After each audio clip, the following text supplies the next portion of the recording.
So 2 days ago, Israel launched a bombing campaign dubbed Operation Protective Edge against Gaza that's still ongoing. But despite the horrors on the ground, the mainstream media seems to only be telling one side of the story. Take a look at this. From the Wall Street Journal, Israeli air defense intercepts more rockets as fighting continues.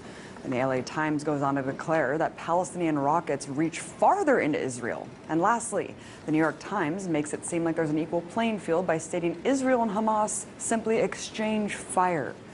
Well, I guess I really can't expect more from a media apparatus that essentially works as stenographers for the U.S. government. Let's take a listen to what the issue is being framed by the White House. We strongly condemn the continuing rocket fire into Israel and the deliberate targeting of civilians by terrorist organizations in Gaza. No country can accept rocket fire aimed at civilians, and we support Israel's right to defend itself against these vicious attacks. At the same time, we appreciate the call that Prime Minister Netanyahu himself has made publicly to act responsibly. Wait, what? Acting responsibly? I must be in the twilight zone, because to me, the collective punishment of an entire population is the opposite of responsible. So, what's the reality on the ground? Well, just in the last 24 hours, Israeli forces have conducted airstrikes that have struck 160 sites in Gaza, according to the IDF. In total, 550 sites have been bombed.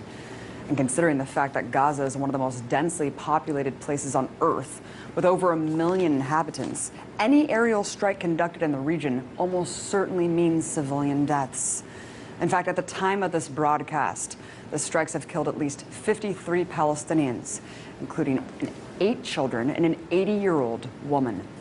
According to the Palestinian Minister of Public Works and Housing, at least 50 homes have been destroyed so far and 1,700 damaged. So when the IDF talks about hitting, quote, Hamas targets, remember that Hamas is the democratically elected leadership of Gaza, which could mean any government building or social services for Palestinians. So while the U.S. government can go on and on about Israel's right to defend itself, take heed of the increasing death toll in Gaza and the fact that no Israelis have yet died as a result of Hamas rockets. Look, I denounce deadly force on both sides. But it's important to not frame this as a cycle of violence that's equal. One is the colonizer-oppressor, the other, the colonized oppressed.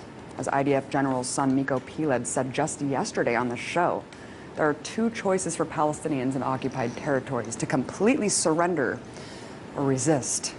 And resistance is what we're seeing now. I'm sick of my Palestinian friends losing their friends and family every time Israel goes on the offense against innocent people living in an open-air prison. So if demolishing homes, conducting mass arrests, and bombing civilians is, quote, responsible, I shudder to think how many people have to die in order to define irresponsibility.